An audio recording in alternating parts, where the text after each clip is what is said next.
Uma outra medida importante do governo Tarcísio de Freitas aqui em São Paulo, que foi uma bandeira de campanha, inclusive, a privatização da Sabesp. O governo de São Paulo vai contratar uma financeira, que é braço do Banco Mundial, para estudar uma eventual privatização da Companhia de Saneamento Paulista, a Sabesp.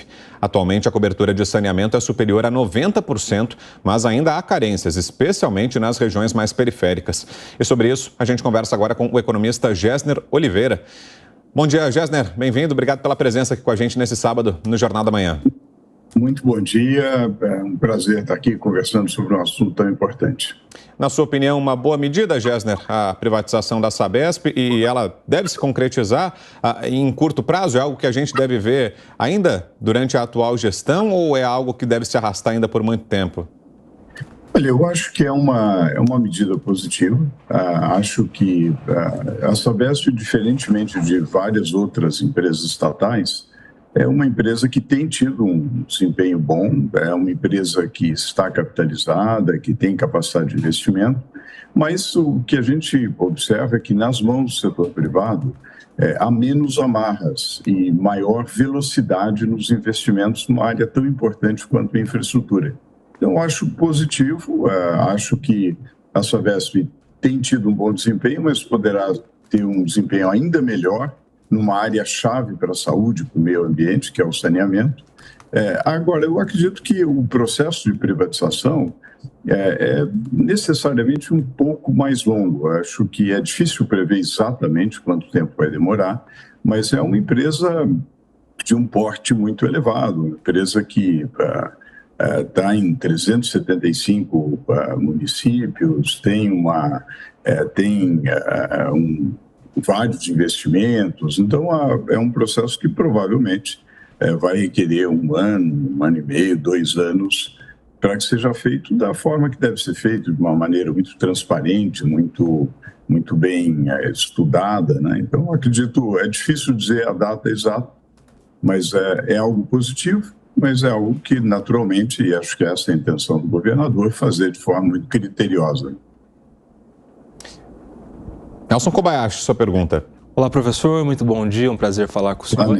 A minha pergunta é em relação à dificuldade ou não que o governo pode ter em encontrar na iniciativa privada expertise, empresas que tenham experiência nessa área de saneamento, justamente porque a Sabesp ela é quase um monopólio.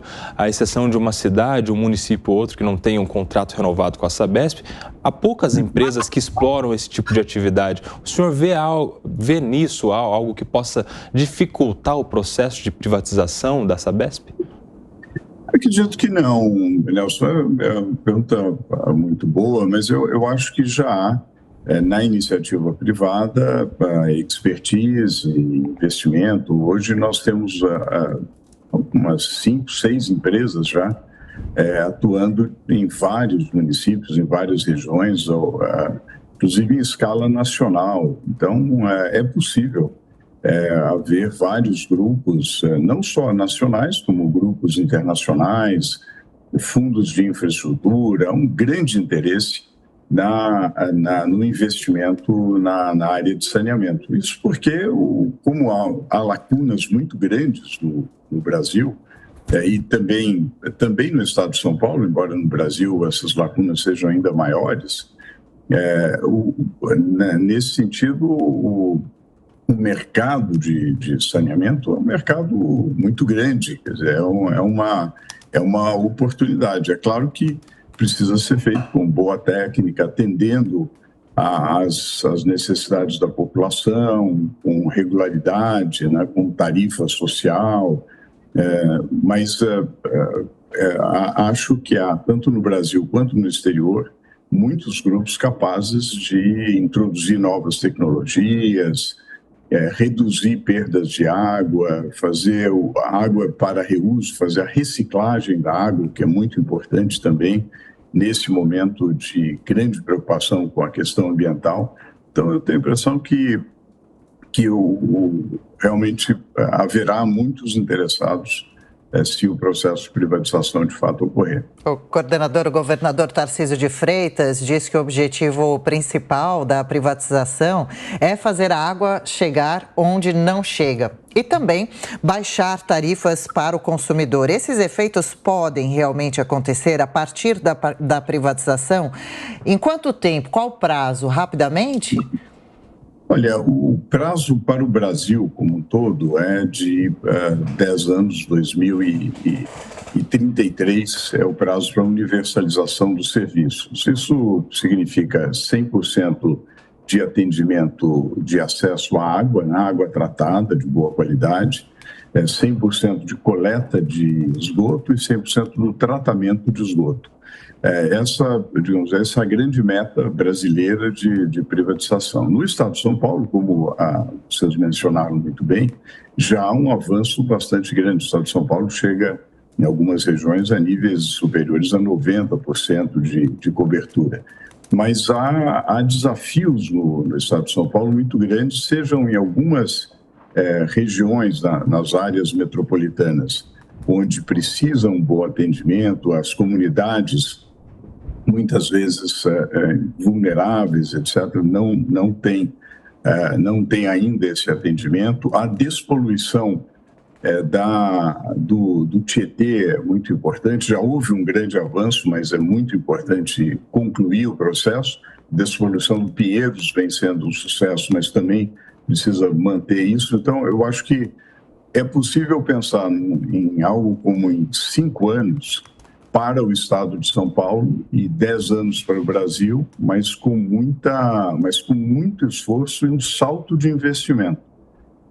Nós precisamos realmente duplicar o nível de investimento para que isso ocorra. E o setor público não tem nem a agilidade, nem os recursos necessários para dar esse salto. Daí a importância de trazer o setor privado. E do ponto de vista das tarifas, Gessner, muda alguma coisa a privatização? Com a Sabesp privatizada, as contas de água podem ficar mais caras, mais baratas ou não haveria mudanças? Olha, é preciso muita atenção nesse ponto para que as tarifas elas sejam adequadas, no sentido de que elas precisam ser mais baratas para aquelas famílias mais pobres, por isso que a tarifa social, acho que nós não aproveitamos, o Brasil deveria ter mais tarifa social, nós não aproveitamos a tarifa social que já existe em várias áreas do Brasil, e também a tarifa precisa ser um valor que remunere o investimento para que você possa ter investimento e possa ter uma boa infraestrutura. Isso se dá com regulação. Já há agências reguladoras, aqui no caso de São Paulo, a Arcesp, e há agências municipais, agências estaduais e também com a supervisão de regulação da Agência Nacional de Água e Saneamento Básico, que é a ANA. Então, as tarifas, na verdade, já são reguladas e continuarão sendo reguladas, e o próprio edital de privatização poderá conter regras claras. Por exemplo, no estado do Rio de Janeiro, foi estabelecido que a tarifa não poderia aumentar. Quer dizer, o parceiro privado, aquele que estivesse responsável pela concessão do serviço da empresa do Rio de Janeiro, a SEDAI, o investidor privado está trabalhando com a mesma tarifa e oferecendo mais serviços, ou seja, sendo mais produtivo. Inclusive, já há alguns avanços do ponto de vista de qualidade de serviços no estado do Rio de Janeiro, como resultado da concessão dos serviços e da formação de blocos de várias empresas que estão trabalhando bem no Rio de Janeiro. Feito com cuidado, o processo de privatização pode gerar resultados muito positivos. Mais serviço com a mesma tarifa e mais tarifa social. Pode ser algo, agora, precisa ser algo muito bem feito, precisa fazer sentido do ponto de vista econômico e financeiro, ser muito transparente. E o Estado deve se dedicar exatamente a isso, a fazer uma boa regulação, a garantir boa qualidade de serviços e acesso de toda a população aos serviços. E o setor privado deve fazer aquilo que ele sabe fazer melhor do que o setor público, que é investir, empreender e garantir que o trabalho seja bem feito. Nelson Kobayashi. Professor, eu acredito que haja um senso comum, pelo menos em maior parte da população, de que, de fato, a privatização seria boa para a população. Mais qualidade, mais tecnologia, mais investimentos, uma tarefa até mais baixa, né? Mas tem uma boa parte da comunidade que ainda faz muitas críticas à ideia de privatização da Sabesp. O senhor pode trazer aqui, só para a gente entender, quais são esses contrapontos, que argumentos essas pessoas se utilizam e, na sua avaliação, se esses argumentos se sustentam ou não? Olha, Nelson, na verdade, a privatização é sempre um tema polêmico em todas as partes do mundo, né? É um tema polêmico e muitas vezes algumas sociedades preferem falar assim, não, a gente gostaria que esse serviço fosse fornecido pelo Estado, né? Eu acho que há dois grupos de argumentos. Tem um conjunto de argumentos que são de natureza,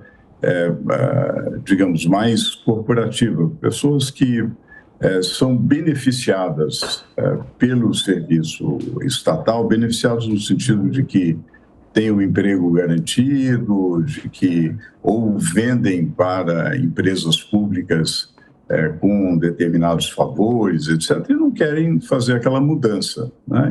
E aí tem um discurso muito populista, dizendo, olha, está vendendo o patrimônio do Estado, está vendendo o patrimônio público, isso vai ser ruim para a população. Na verdade, esses argumentos não se sustentam, né? Na verdade, não se trata disso, né? Eu respeito, obviamente, muitas pessoas e grupos que falam, olha, nessa circunstância, para esse setor, é melhor que o Estado forneça esse serviço, ou porque não há grupos privados que sejam especializados naquela área, ou se trata de um assunto como, por exemplo, segurança nacional, ou um setor que possa ser considerado absolutamente estratégico e necessário que o Estado seja o único fornecedor. Enfim, pode haver argumentos dessa forma, mas em geral, o que nós constatamos é que quando você vai medir a produtividade, a capacidade de investimento, a velocidade dos investimentos, o que se constata na prática é que o setor privado faz mais rapidamente investimentos que são muito importantes para a população. Imagine se nós tivéssemos a telefonia estatizada ainda.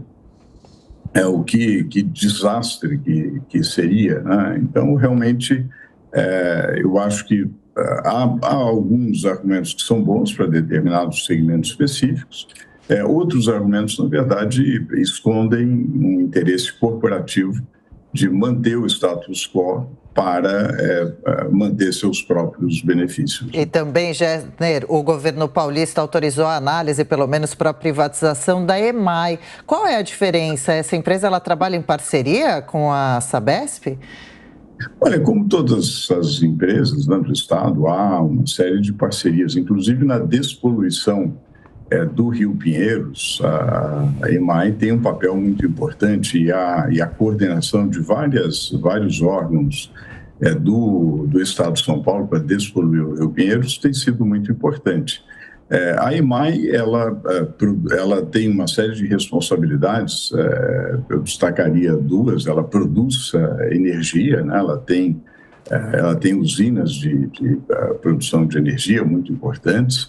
Tem, inclusive, uma usina com potencial muito grande em Cubatão, que é a Henry Borden, que no futuro poderá ter uma capacidade muito expandida, desde que haja uma despoluição da bacia do Alto Tietê.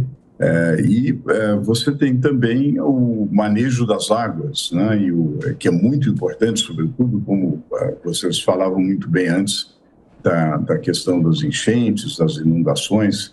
Esse manejo das águas é muito importante para justamente regular as